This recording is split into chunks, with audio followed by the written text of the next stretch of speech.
make sure your calendar reflects what you want to do and what you need to do. Because otherwise, especially in big companies, your calendar will be filled up very quickly. But what it comes down is 1 to 3 important tasks per day. On a task manager, I use Things, that is Mac only, but it's important 1 to 3 important tasks, and they are ordered by priority. And just doing them, knowing why you're sitting down to work. If you just go to the laptop and think like, I look in Slack, then the day is mostly over. It's not that you are in all possible moments of your life, you are an extrovert or an introvert. Exactly. You might switch, and that's okay to keep your introvert side in some cases, right? I think that really makes a difference. If you not only complain about things that are not well, instead that you're doing something about it. A friend of mine, also manager, called it a Rolls-Royce.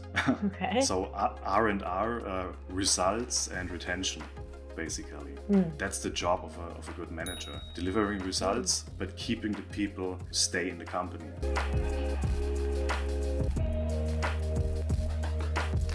Hi, I'm Maria, and this is the Agile State of Mind. Welcome, and welcome to the podcast edition, where I deconstruct the role of the engineering manager, try to make sense of the role confusion, and understand the challenges of the transition from a developer to a leader. And today, I would like to recap the first season of engineering manager interviews. And for that, I invited Daniel Hauck. Hi, Daniel.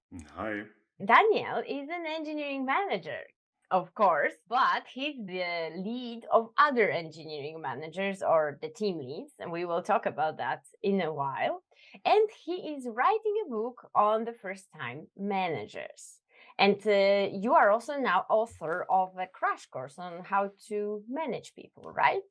True, yeah. So that's like an intro to the book, I guess. And totally, like a quick start, like you said, a crash course, yeah. Cool. We will come to that. So this way, I thought that we could combine the learning that I got from my interviews and Daniel's lessons learned from his interviews. So Daniel, please tell me, how did you come up with the idea to write your book? And we met because Daniel invited me to join the interviews because for the book, he was interviewing different managers, and among those, so as a leader, I was also interviewed. So you didn't only interviewed managers of engineering, right? You interviewed also other people. Yeah, true. The reason for the book basically was when I became a manager first, a people lead, it was really hard because there was no help. You could just get thrown into the role.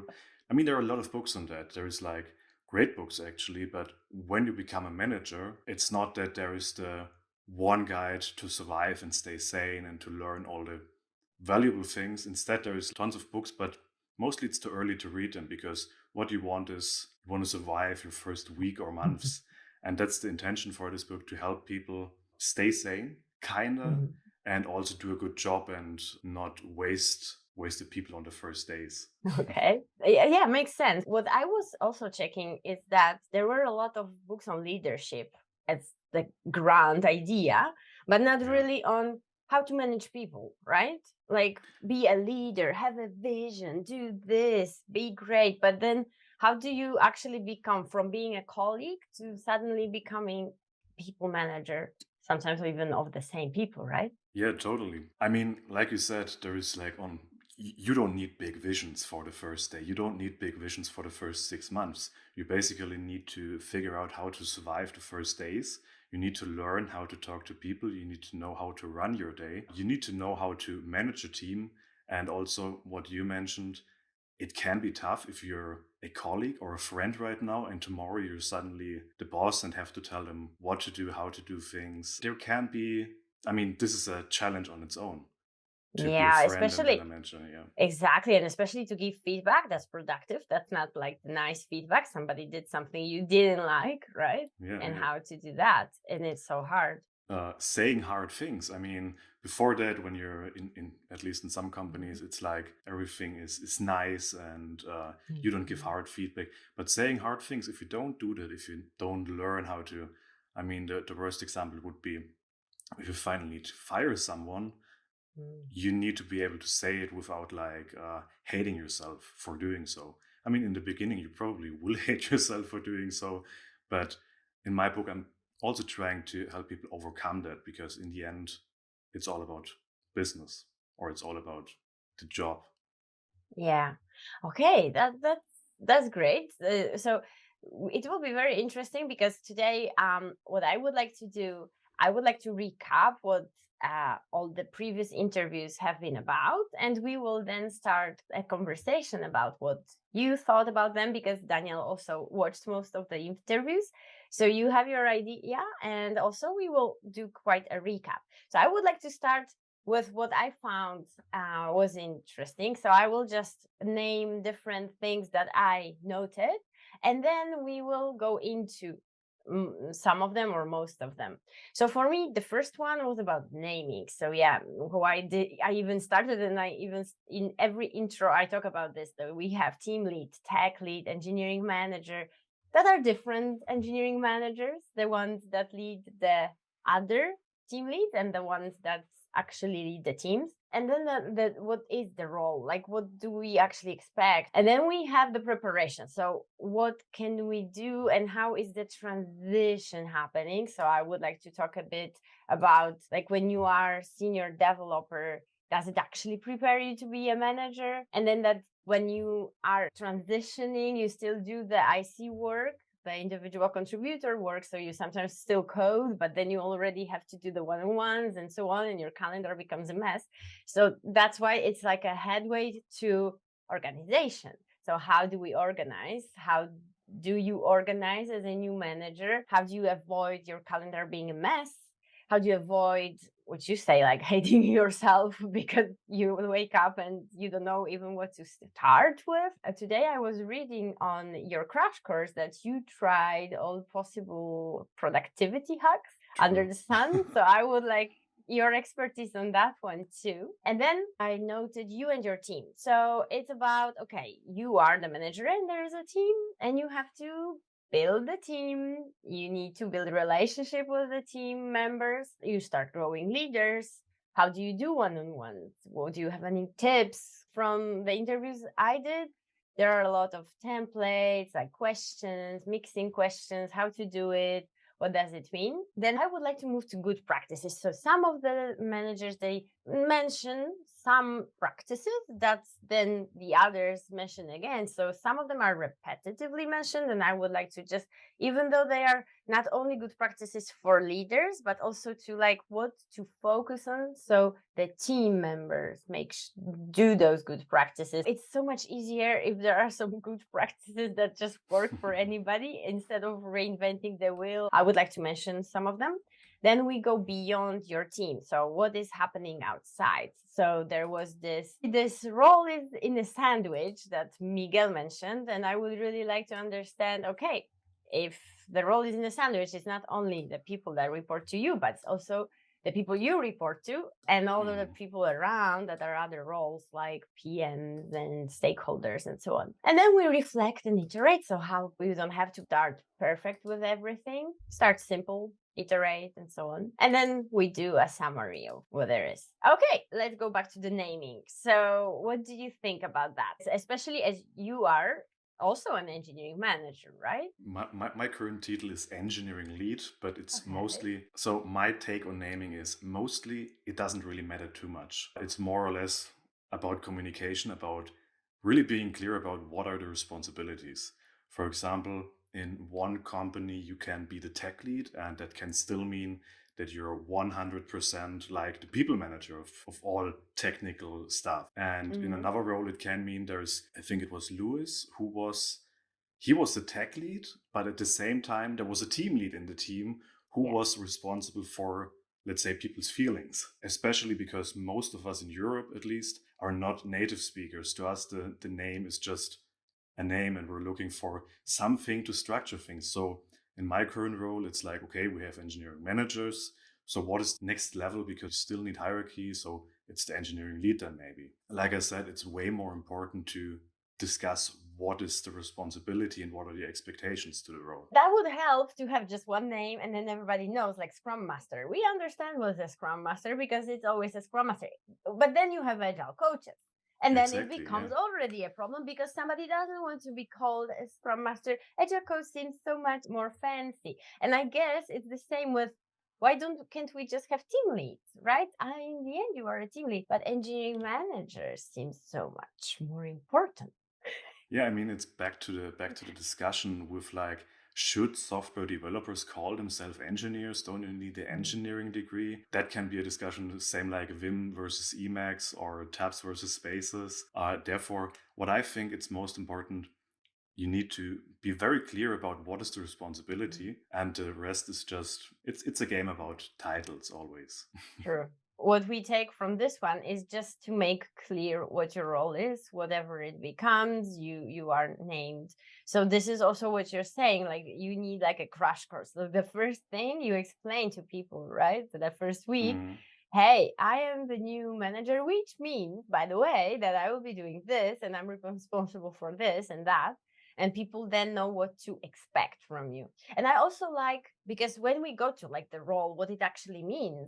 So being a team lead, I really liked what Tiago said. And he said that you make sure your team is delivering with quality, because exactly. sometimes we just forget that, oh, quality is like QA people and tech people don't, they just develop and then it's development done, and but it's not yet done, so Yeah, nobody yeah. knows when it will be actually done, and then not even saying about released or like in the hands of the customers. So I really like that part, that we also think about quality when we do engineering and development. Yeah, and I really like that comparison with the sandwich, or that naming the role is a sandwich, because that's the one part, like making sure or delivering results for the company, making the company successful, and on the other hand, keeping the team happy or keeping the team productive. A friend of mine, also manager, called it a Rolls-Royce.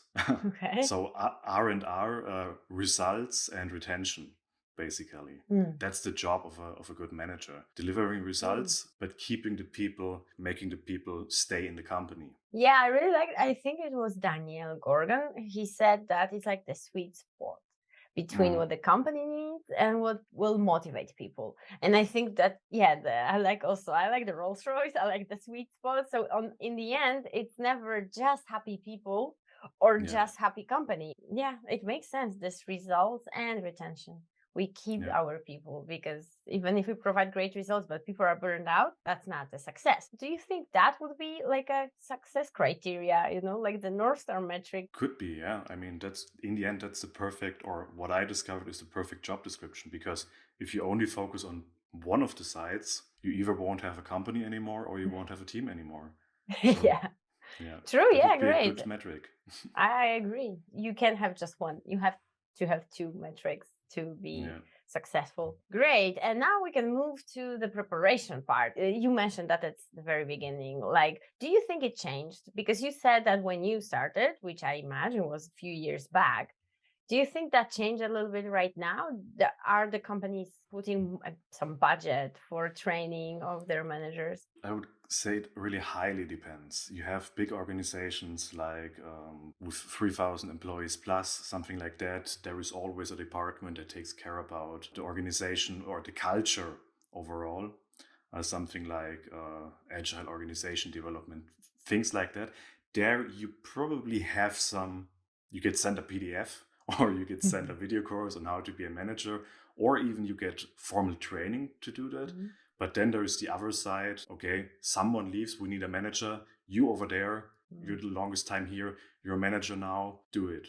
And I don't really think 5 to 6 years or 8 years back, there it was the same, I would say. I was in a very small company where there was no guidance, but at the same time, companies like Google, Facebook, and so on, they have programs for that. And I don't think it really changed. Yeah, I think you are right. Like, there are some companies that make this effort and do something, but then there are also those that appoint somebody, and then there is this problem of, well, this person has been the longest, so how can, and maybe he's not the best people person, but how can I not promote this person over somebody else who's just 2 years in the company, but they are great people person. They basically Yeah, do the role already, but I can't. I think we also spoke with Tiago the importance of company investing in some kind of career path. true. Yeah. For I think it really helps to that you are supported by the company in definition of where we are going, what we need from each of the role. There are different levels, Yeah. and then but there are two paths, not Yeah. only management path, but also the True, yeah. technical one. We have for exactly for that reason we had like in the February March some we decided that we will split up the team a little bit or reorganize a little bit and put up management roles. But at the same time we also introduced that we will have career paths, so that we have the professional options, so you can stay a developer and still grow and also earn the same money as a manager does. And also what was then new was the management path. And that you cannot introduce management roles only and say like, okay, you developers, you stay there and don't grow. You need to open both paths and also make them financially at least Appealing. close to each other. Yeah. Wow, yeah. So I think that's like very important part to have those two paths. So not everybody goes and just becomes miserable because they really don't love Yeah. meeting with people all the time.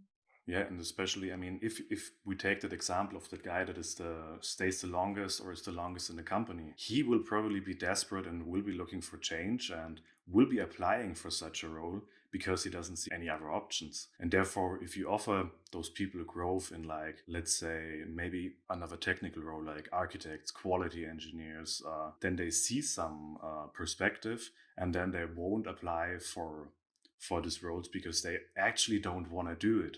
They just Yeah. want perspective. They just want earn more or do something else. Develop in And their career in the end, right? yeah, yeah, yeah. We talked quite a lot about the soft skills, and Mhm. how we are not really paying attention to the soft skills where we get a junior developer.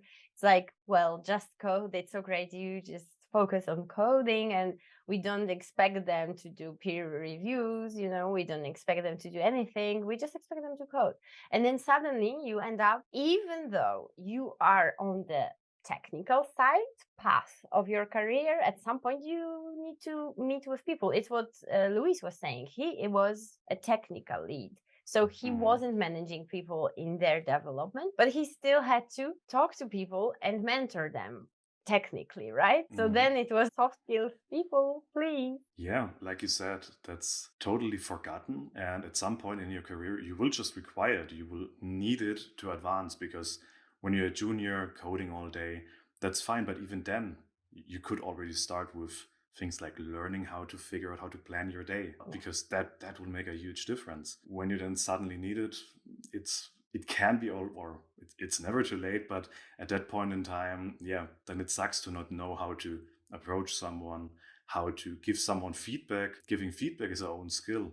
You should not say what's on your mind. You need someone to tell you, okay, phrase it like that, because in the end, it should be have a positive direction. And Yeah. that's like, again, in big tech companies, we're also doing a feedback training every year. But in other companies, in big tech, it's usual, I would say, that you have some kind of training for that. But again, in small companies or in German companies, it's like, okay, yeah, give this guy feedback and then it's shit hits the fan. Yeah, in some companies, I was doing a training on as an agile coach, or a scrum Mm, master. I was the one that was given the training of nonviolent communication, which is basically how to say mm, things so that they don't trigger you, because that's like we want to avoid triggering people because they become defensive. And especially for the engineers, because in the end, you as a developer, you give people feedback all the time in your pull requests, right? mhm. So you have to, if you reject it, or if you not even you don't approve it, basically, we should maybe not reject, but then you have to give your explanation. And that's the way you can give it can vary so much. We were doing this bit feedback training focus on that because that's what they do Okay, every day. cool. So how important it is, for example, to give your preferred way, right? Not like, oh, this is shit, I don't Yeah, like yeah, this. yeah. This doesn't go. I'm like, yeah, but what is wrong with it? So explain what's wrong and you explain how you would solve it. And then you give this person an opportunity to either go with your or find another way and then let you see it. Right. So in the end, it's so strange that I recently even heard, I think it was on the news or somewhere, that Yeah, people become engineers, like software developers, because they don't like other people. They don't like interacting with people. So they think they will just code. And then you go to like a company and you are like, there are people. Nobody told me this. Yeah, yeah. Yeah, I mean that's the typical stereotype, I would say, of a developer that doesn't want to talk about. Where there's a stereotype, there is also people that act like that, and that should be made very clear. And I mean, where that you also need to work on that Yeah. as a developer and even more as a manager. Yeah, that's why we spoke in the interviews that in the end you should start with the juniors. You don't wait until somebody's senior. I sometimes see role descriptions, for example, the peer review, the pull request starts at like senior, and I'm like, no. They need to Mm, start providing feedback. I understand it's peer review. We review each other. It's not mm, like only senior can review somebody who's below, you know? I don't know. At least that's what not what I'm understanding. If we don't have the preparation coming from the company, I think what, for example, Miguel was saying, you need to start understanding better the product and all the things around what you're doing. So you usually have like this small part of the product mm, lifecycle that you are focused on as a developer, but then you need to start understanding a little bit more, like opening your yeah, view. So then you understand better what's going on. And this way you can also see if that's something that interests you, right? Getting into so many things, talking to other people, getting also becoming recognizable by the stakeholders, by the PMs, by, I don't know, the support guys, right? So everybody knows you exist. And this gives you also a better way to start thinking about, okay, maybe I want to move to be a manager. So I think that's also something you can do on your own, even before you apply for the role. true, yeah. And I mean, there you can also see like, is this for me? Mm. When you're talking, because then you really need to talk to people. I mean, talking to your Mm. team, talking to people on the same page, talking to tech guys, that's easy. But talking to people, like you said, customer support, maybe product managers, stakeholders far away from your unit, from your organization, and there you can then also decide if talking to people is fine for you, but you don't want to have the other aspect, like being responsible for other people's work, then you can also Mm. see like, can I go into another direction, like becoming an architect, becoming, I don't know, depending on the company, becoming a requirements engineer, solution architect, things like that can also happen then you can also try it first before you fully commit to it. Yeah, exactly. And what I also was very surprised what my brother Jan Mm, said, he is a learned extrovert. And you know, as a sister, for me, he's total introvert. So if you mhm, ask anybody from our family, he would be like total introvert. That's why we understand he was a software developer. But then mhm, he says, you know, ask anybody from my company, they will tell you I'm an extrovert. And I'm like, how is that possible? And then you think those different perspectives and also how differently you can be at work where you are good at something, where you have expertise, when you can actually you want to help other people. He probably mentors other developers. So then they consider him an extrovert, but then he might not have like great small talk skills at home on the dinner, so nobody would mhm. consider him just because there he doesn't, you know, the topics maybe are not really interesting for him to be Yeah, yeah, more yeah. open, right? So for me, it was a great discovery because we I think as developers, people are so afraid of those soft skills. Like I'm not good at that. You might not be good at some of those at Mhm, home, whatever at the shop. You don't do a small talk with, you know, the cashier, but then you go to work where you have expertise. You can learn, and you can learn also the task that at first seemed very daunting. That my brother was mhm, saying, he was like, I was looking at those people who were facilitating meetings, and I was like, that's the last mhm. thing I want to do. And then, you know, I know many people who are like, with the first meetings they had to facilitate, they were like all sweaty, just sitting like this, like, let this be over. And then after practicing, Mhm. you get some, my brother called it ready mental models, and then you just follow it, and then it stops becoming such a big deal. So I think that was one thing that I learned that I really loved. Like, don't worry, Yeah, you will just do it over and over again, and you will become good at it, right? totally love that, because in the end, it's first of all, everything is hard when you do it for the first time. If you're a new developer and start opening an IDE, you will be overwhelmed totally. And then after some years, it's totally easy. You know where every button is. And it's the same with like doing meetings, running retrospectives.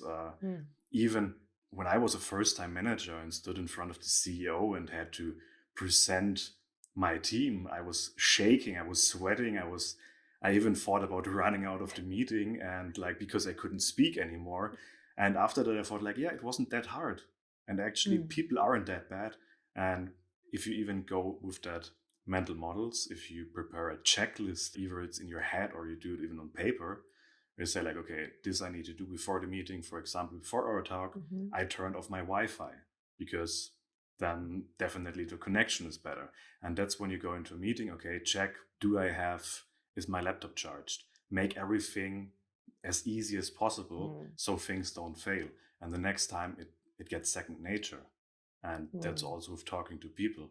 For what I've written in my people management crash course is also do that one-on-ones for 12 weeks in a row. Don't do anything else. Then one-on-ones will be easier for you. Then you will Mhm. know in which directions does employee one go, in which directions does employee two go, and it will get easier anytime you do them. That's great. I will link crash course in the description. Who knows? Maybe at some point you will start liking the things you were Exactly. dreading so much, right? Because it's all about the practice. And that happened even for me. Like people probably think I'm super extrovert and like, oh, I'm the first one to be happy at any meeting and talking, small talk. But it costs me sometimes a lot, and it's also very dependent on the audience, right? How Hmm. people Yeah. respond. If people don't respond, you feel like you feel super out of place. If people, so it's also good probably to have familiar faces that you look at the beginning, so they nod when you Hmm. talk, and then you feel like, okay, I get it's okay what I'm saying. I recommend to everybody to take a look at your crash course. Yeah. And let's move on, unless you have anything else for the One preparation. one point, yeah. Just because you mentioned it, it's always people act in relation to their environment. So if it's your brother or another new manager, try it in smaller groups, like you said, with familiar Mm. faces. Then it will be easier. Then you don't think that people laugh at you, and then you can widen that audience. You can train it at home. And for me, it's also when I'm out of the house, when I'm out of business context, I'm an introvert again. And for Mhm. example, when I'm on vacation or something, most of the talking does my girlfriend because I'm not like, I don't approach people. I don't like to do that. True. So yeah, that's that. It's not that Yeah, you are in all possible moments of your life, you are an extrovert or an introvert. You exactly. might switch, and that's okay to keep your introvert side in some cases, right? One thing I wanted to say that I also learned recently, I hate rehearsing, for example. But I recently talked to a friend, and she didn't have like the best English, maybe, but she started doing a presentation in front of people and was recording and so on. And I recently asked her because I wanted to learn about product ops, and she sent me a presentation, and I was shocked how great presenter she was. And you Hmm. can imagine that sometimes you think, oh, my English is not good enough. When you talk to her, you sometimes think, there are people with better and worse English, but she is rehearsing her presentations. So she is not just going there and like whatever happens. No, she's preparing it, Hmm. putting it down, trying it out, and then it's just a great delivery. You want to hear more from her. But that's the thing, like we need to practice. We think, oh, those people just have this talent they were born with, right? And no, they Yeah, yeah, train, they rehearse, but it's not that you can't try it, right? yeah. It's the same. I mean, this is later for good practice, maybe, or something like that. When you're afraid to say no to someone, Mm. either as a manager or as a product owner, no is one of the most important words, and that you can train. You don't need to like throw it out in that second that you need it. You can train in front of the mirror to say no, and I mean that goes in Okay. the same direction. True, because then you just feel so probably self-conscious when you say no, right? So you see Yeah. yourself and then you see what changes in your posture. Great stuff. So we are like heading to the organizational part, which is what we already started a little bit. And I would like to start with the calendar and how messy it becomes. And I remember Joao saying, like, control your calendar, don't let the calendar control you. And that's especially because suddenly you get so many meetings and Mhm. suddenly you lose the focus, right? You were used to your work, that of course you were hating all the meetings, but between the meetings, there was time to focus. Right now, you lose that. So you have Yeah. to be in charge. So share with us your productivity tips, please. My productivity tips. I'd start in a different direction because as a developer, it's like your day is totally dictated by tickets, by the sprint or in whichever format you're working. And suddenly that's away and you have this huge gap in your calendar. And for me, the thing that I had to learn, and which is one of these productivity tips, or one of the best, I would even claim, is to time block your day, to really Mhm. make sure your calendar reflects what you want to do and what you need to do. Because otherwise, especially in big companies, your calendar will be filled up very quickly. There's like reviews from other teams. There's like, again, depending on the org, there's all hands meetings everywhere. There's like design reviews where you could all attend. But if you attend everything, you will be left with no time to do your actual work, which is Mm. caring about your team and trying to make them successful. So definitely, I love that phrase, what you just said, that you need to control your calendar, otherwise it will control you. Therefore, definitely time blocking and also being strict about that. Because if you're not strict about your time, or if you not prioritize your time, someone else definitely will. Especially when you have an open calendar and people can look into it and see like, okay, he has some deep focus time there. Yeah, we'll just throw my meeting in there. Yeah, true. So that's one thing.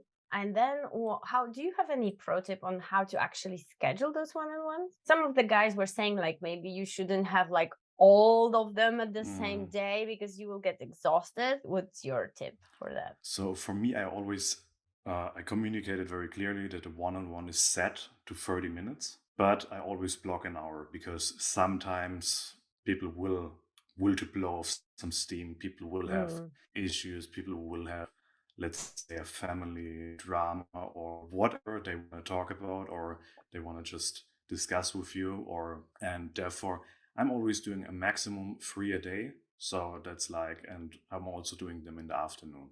So, for example, this afternoon I will have 3 one-on-ones blocked each for an hour, or yeah, in my calendar it always says an hour.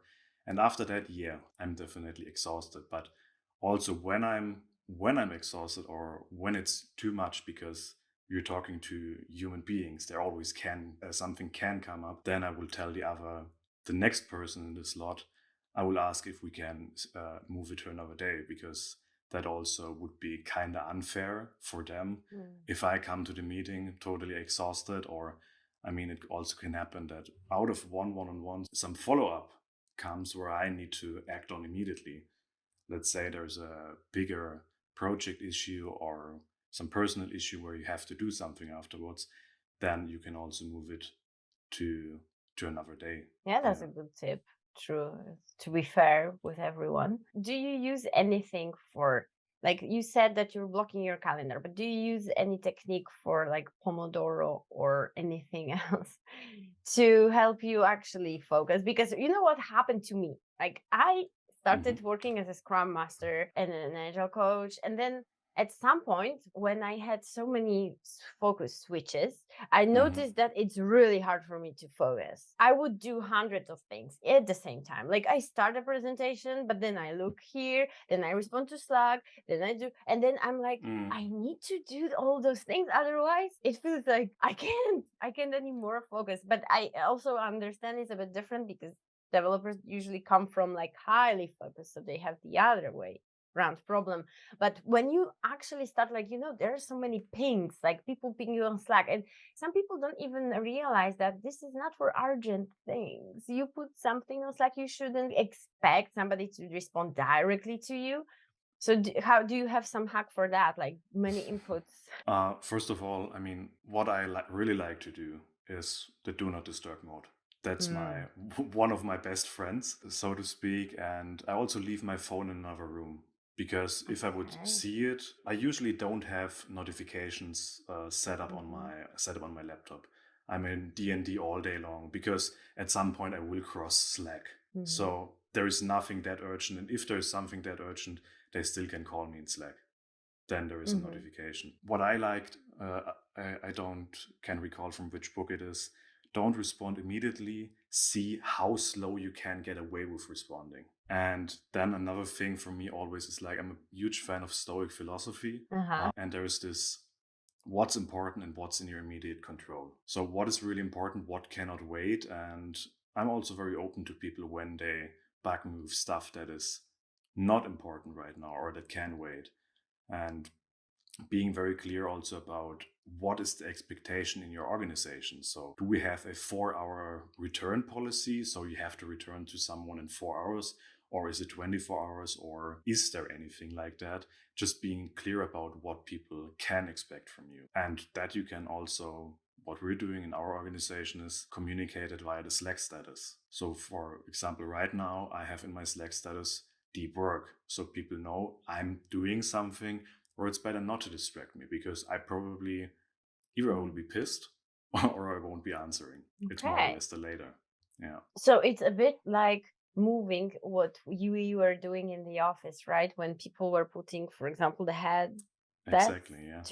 to give others know, like, I'm now focused, don't disturb.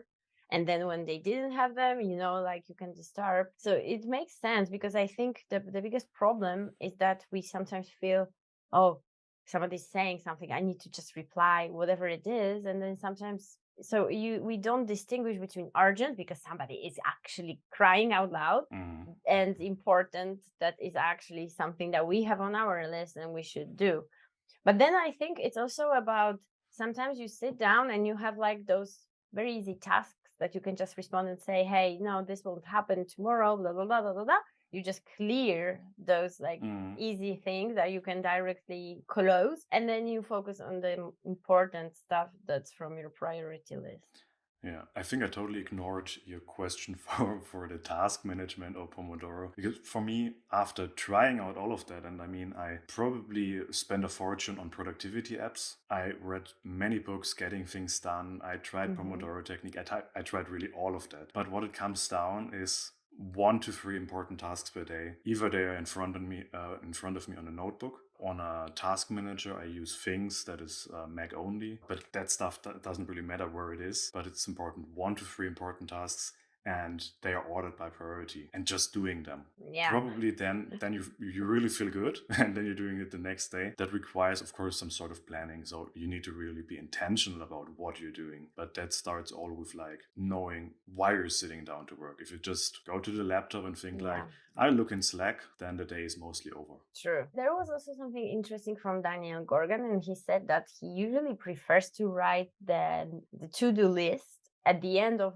previous day, as opposed to in Hmm. the morning on the day, because he says, like, usually I know, I have in my head like what was really important, I remember, and then in the morning you're having your coffee, people talk to you on Slack, and then you are like forgetting that there was something important, and you have to like focus hard. Something what I would also, or what's really will be a big topic in my book, and it's also partly in the crash course, is taking notes in general, because that's, I would even claim that's the biggest part of my whole productivity stack, because when you're writing down everything, I mean, I'm taking notes of every meeting, and at the end of the day I can clearly see, okay, what was the day like, is there something to do, is there something that I need to be following up, and then at the end of the day, you can really see what's important the next day.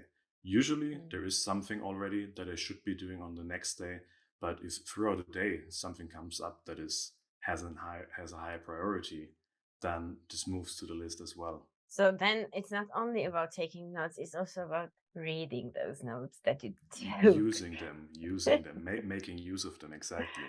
Yeah. And how do you do that with the one-on-ones? Do you share notes with the person? How do you create like an agenda? The one-on-ones are mostly I mean, there is no real agenda because I always say it's the meeting of the employee.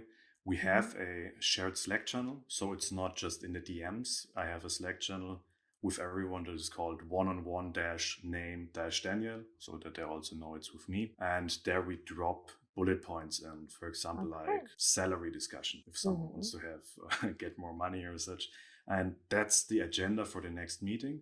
If there is something like if we agreed on something, if there is common information, a link, a document, something like that. We'll post it into the thread, Mhm. and then you, with Slack, it's great. You can actually also use reactions to put a check Mm. mark there that it's done.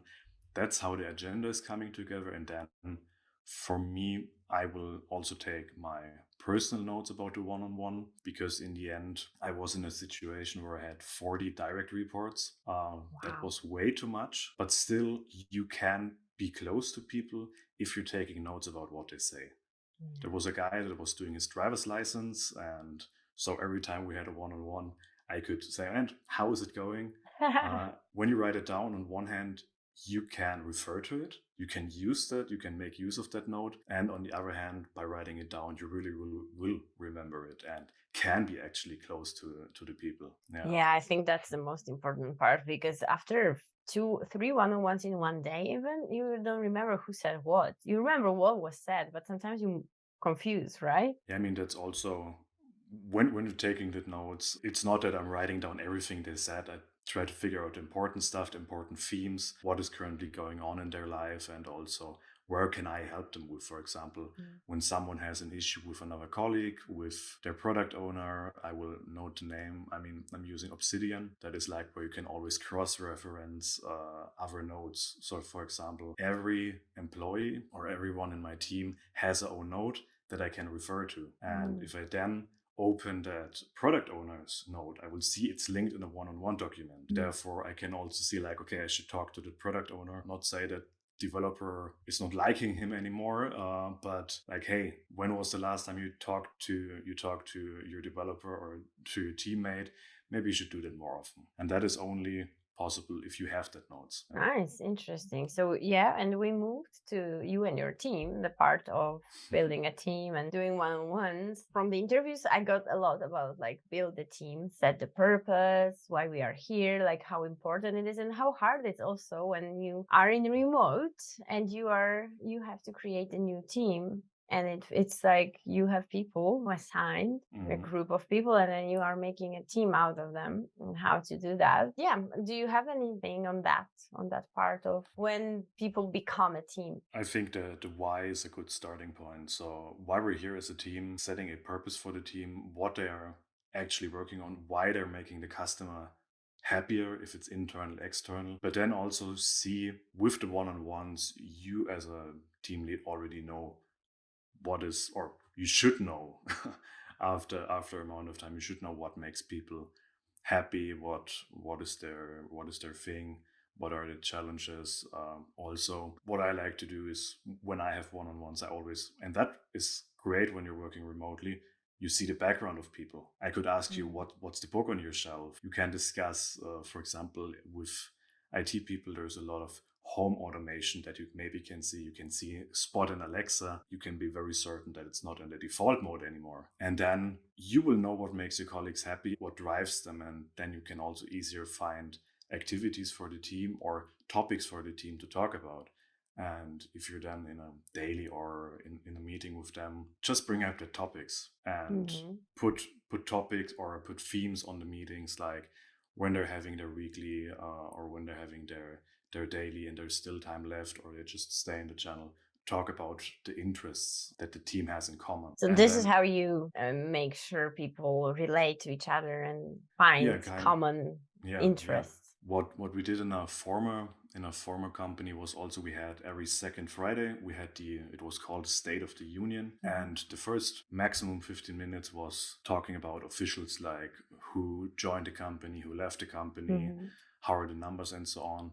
But 45 minutes of the hour were dedicated to Zoom breakout sessions with random people mixed up. And that was really cool to see, because I always mentioned, like, there are two topics which you're not allowed to talk about. It's the weather and it's Mhm. COVID. Because in the end, yeah, we're a distributed company. Mm. The weather will be different in Germany and India, and that will be quite boring. Then there is silence Yeah. after 2 minutes. And if you give some icebreakers to that, like what's in your fridge, and that will be very different, and that will spark a lot of interest, because people from different countries, I'm sure your fridge is very different than mine. Yeah. And also, like, what's your favorite sport, or do you do sports? Is even a great question. Or just little games, put up a photo Mhm. and let guess who whose home is that? Oh, yeah, I love that. I think, especially if it's like mandated by the company, because when you put those coffee breaks, sometimes people join, some people never join. But if you Mm, do something like you do, like that, there's a meeting, we just split. Whoever lands where they land. I remember at some company we had this kind of bot that from mm, time to time it will find a pair for you, but it's just one on one with some stranger. So mhm. sometimes you're like, oh, I don't think I want to do this. But then if you are in a bigger group, you learn, even if you are shy, you at least learn about others. And then when you talk to them, you have a topic you can talk about, right? Yeah, So that's true, already totally. a big win. Yeah, cool. So this is great to like build a team, build relationships. There are a lot of books also of how to start a conversation, how to be the most interesting person in the room, blah blah blah. And then they just give you this, like have there are so many apps that give you those icebreakers.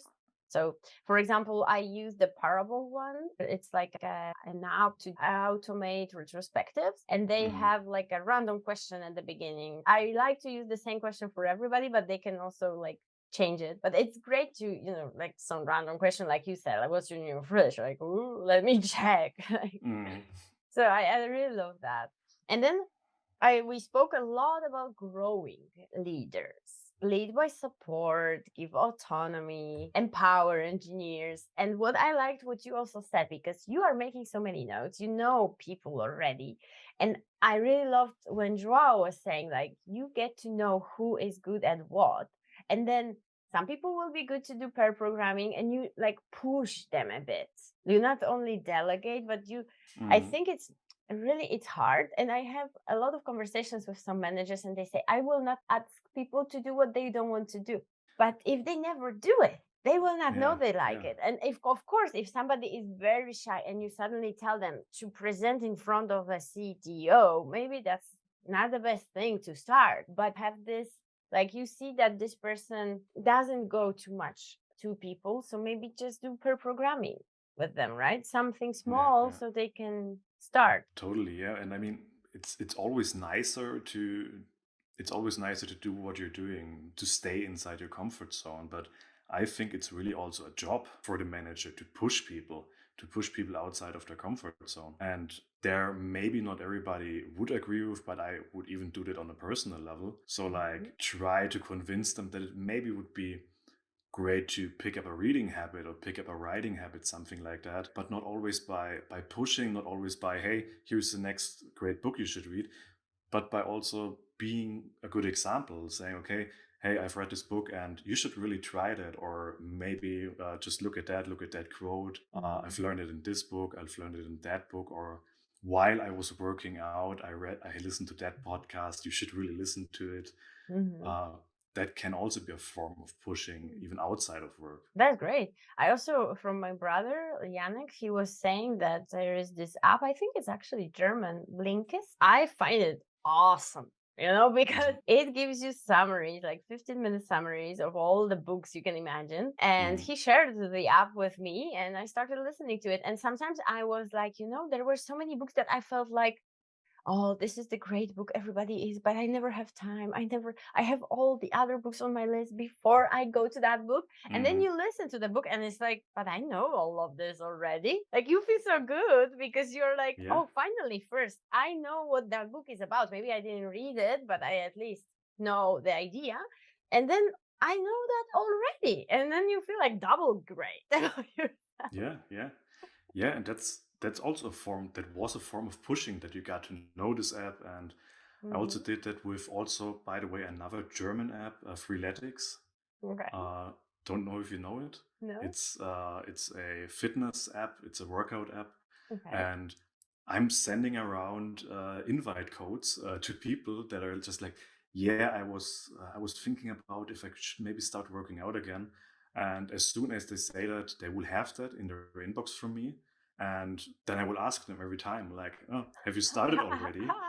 Just also, I mean, offer them like, okay, should we do a group session, or do you want here's my link, you can follow the profile, then we can see what Mhm. each other is doing and so on. Just Mm. encouraging that, also that change, and not only related to either the manager job or the developer job. Yeah, yeah, because it's in the end, it's a bit about work-life balance, right? We Totally, yeah. sit all day, so we also care about the well-being of other people and not be getting sick. I'm thinking we should have something like co-working space, where people can go at least from time to time. And especially it's great that you are following up with them, because I find it also that people need this kind of push, and also Hmm. especially about the goals, like you put yourself a goal, and then if nobody checks it, it's like you Yeah, yeah. you usually don't have as much of motivation to accomplish all of your goals that were not maybe your biggest priorities, but then Mm, you feel good about yourselves if you do, right?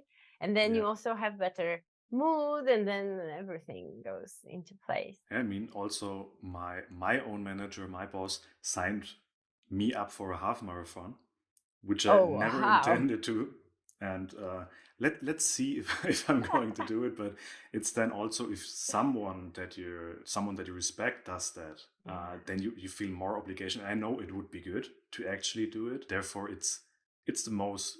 If your spouse says to you, come on, we go running," it's like, yeah, okay, we go running. But if someone that is maybe ahead of you, or someone Mhm. that you have respect of, tells you this kind of stuff, it can have a bigger impact, or it will have probably have a bigger impact. Yeah, for sure. Because you also then don't want to let them down, right?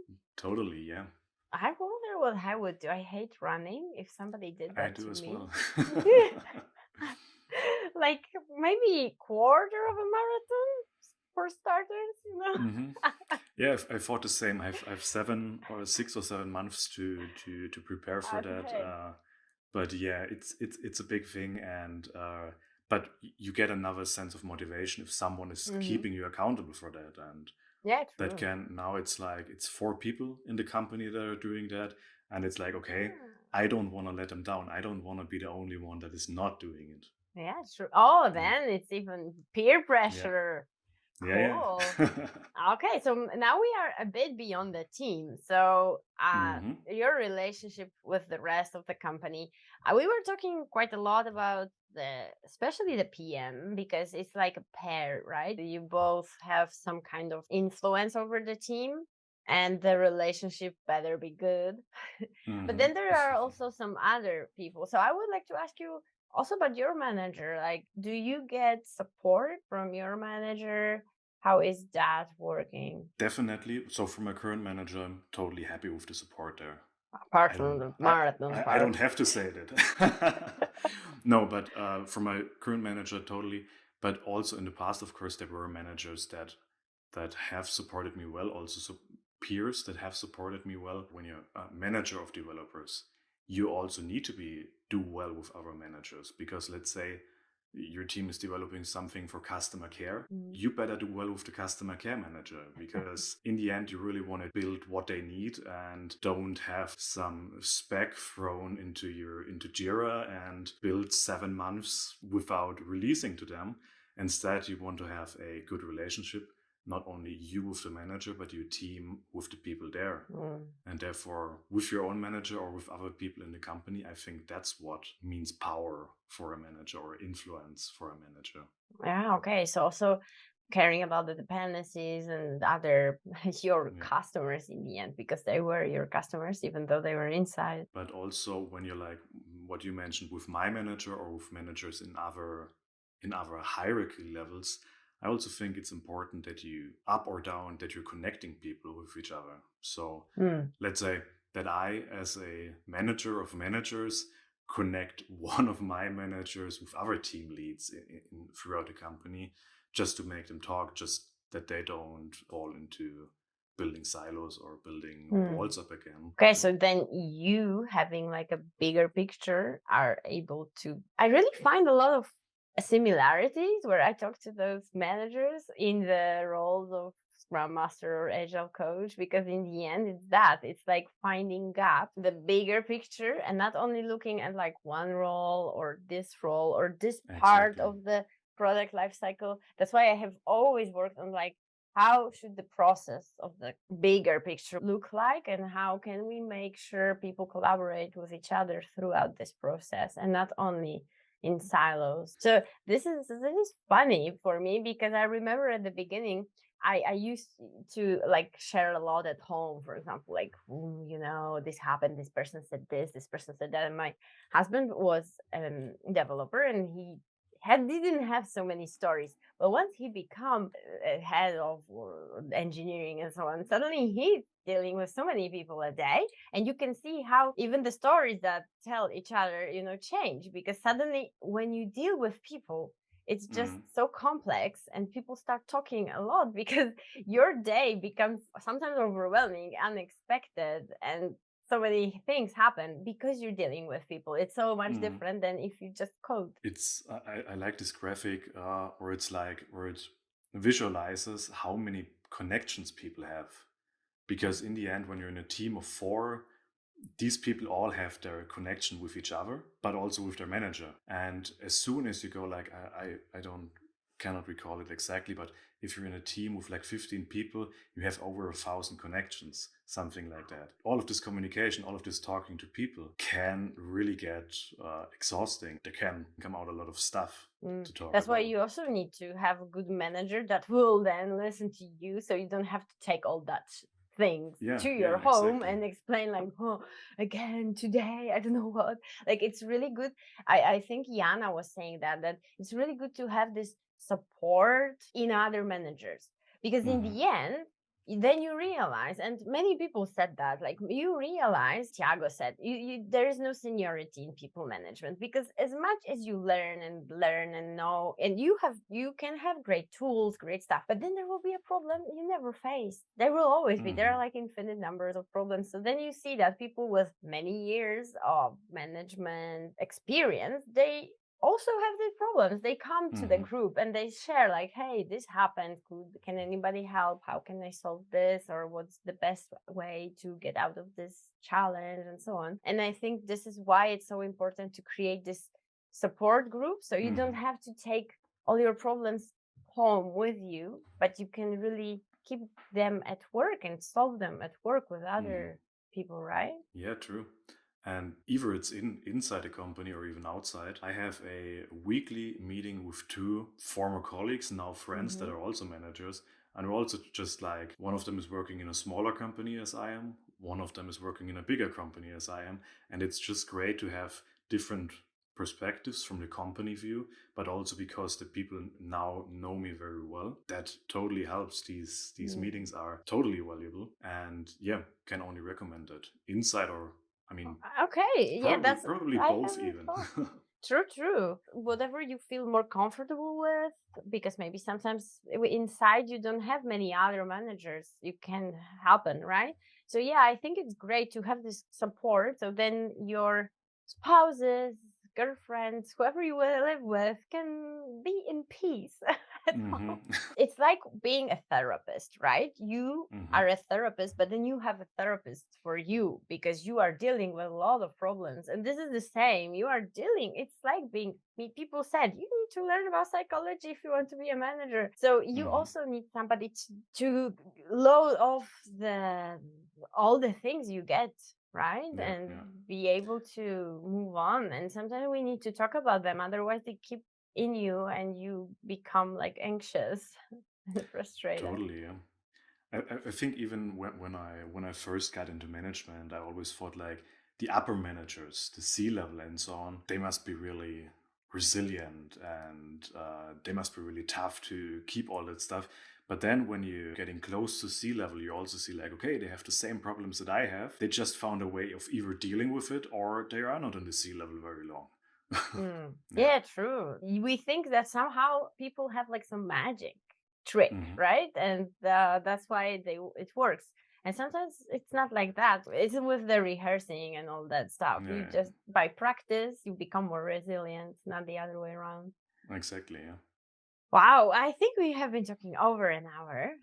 It was Really? great. Yeah. Cool.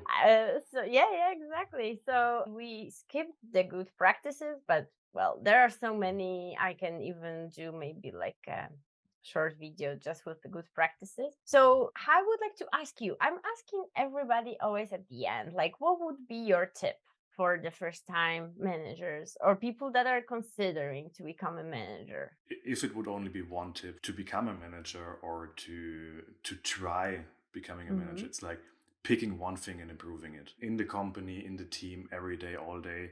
And surely there's some things that are not going too well. I mean, that can be something technical if you're a developer, but that also can be some communicational stuff like onboarding, even offboarding maybe.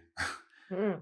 Or when it comes to recruiting, being active on LinkedIn for the company to get new people, share the stuff. Just give it a try, make it a regular effort, and see how that stuff feels. Because as a manager, your day consists of doing very small things often that don't lead to immediate results. So getting into something like onboarding or especially the non-technical stuff and trying to improve that for long-term usage or making a checklist for that shows you a little bit of what the daily business of a manager can be, and also if that's something you want to invest yourself in or if you would rather stay on the other side. Yeah. Okay. Yeah, I think it goes very much into what the guys were saying as well. Like when you Hmm. see something, do something about it, right? Or my brother said that there was such a problem with onboarding that at some point Hmm. somebody quit just after like a week or two because they felt totally not cared about. So Hmm. he started doing the body program and so on. So this is how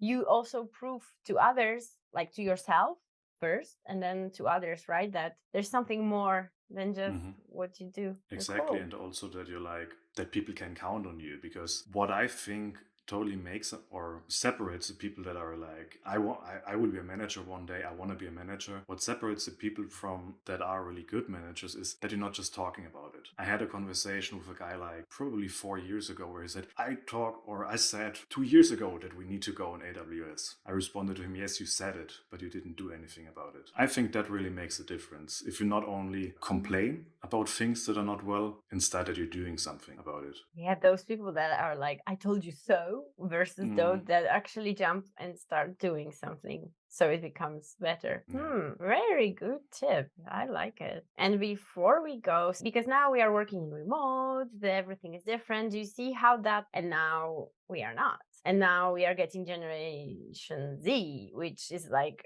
also different kind of people. They don't want to be just bossed around. Mhm. How do you see the future? I think you have to pay close attention to the human side of things, because in the office you see them by water cooler. Exactly, you don't see them by the water cooler or by the coffee machine or go whatever smoking with them. Instead, you need to actively reach out to people. That becomes more important, that you, like I did in the past, force this kind of interactions, that they happen more. And the other thing is, a lot of companies in my opinion are doing wrong. They're trying to simulate the office. Mm. They're like putting up these weird tools where you can walk around with your little head and join meeting rooms there. What makes a difference is not like simulating the office, it's like investing in more human connections. That has to come more. Then everything else, actually, how to do a one-on-one.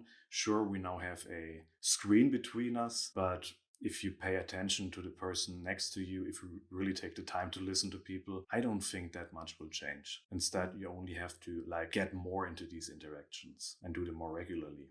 Nice. Thank you. I think it's very important, and we keep forgetting and trying to simulate the company, the office too much. That's true. Not realizing that this is a different context. That was, Hmm. yeah, true. Good. Thank you. So, thank you so much for taking the time. I will recap shortly what we spoke today. So, we started with the naming, and then we came to the fact that people should explain what the role is rather than stick to whatever name they chose or the company chose for them. So it's very important that people know what to expect from you, right? And as opposed to just playing with the names. Hmm. Then we talked a lot about, I really like the fact of like control your calendar, read about psychology, talk less, listen more.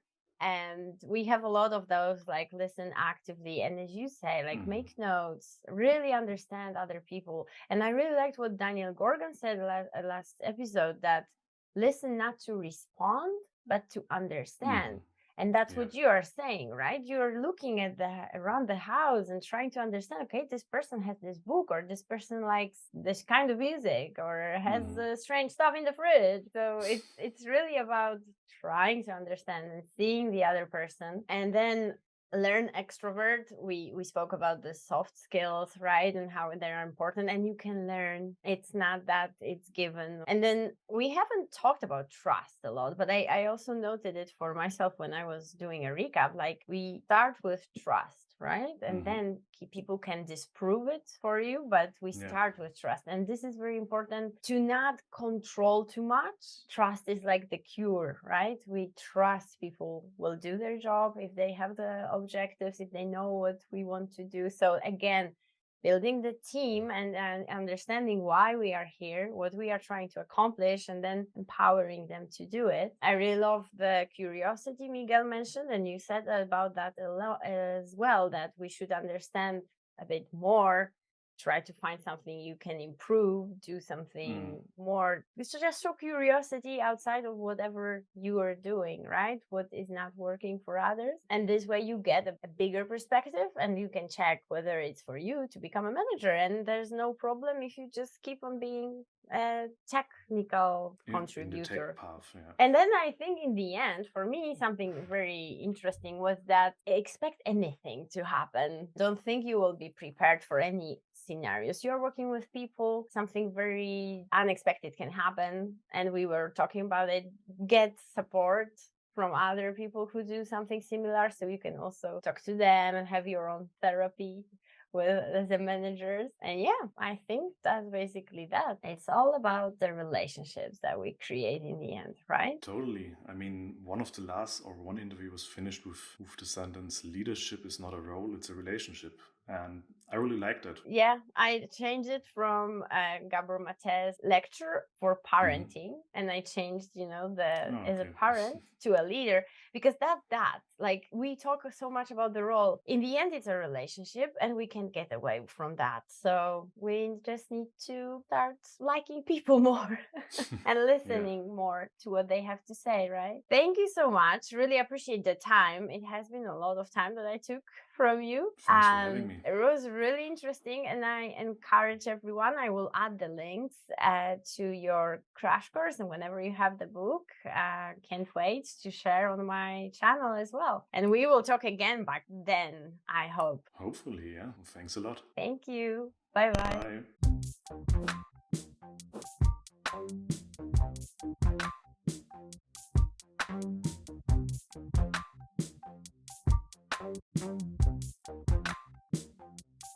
Bye.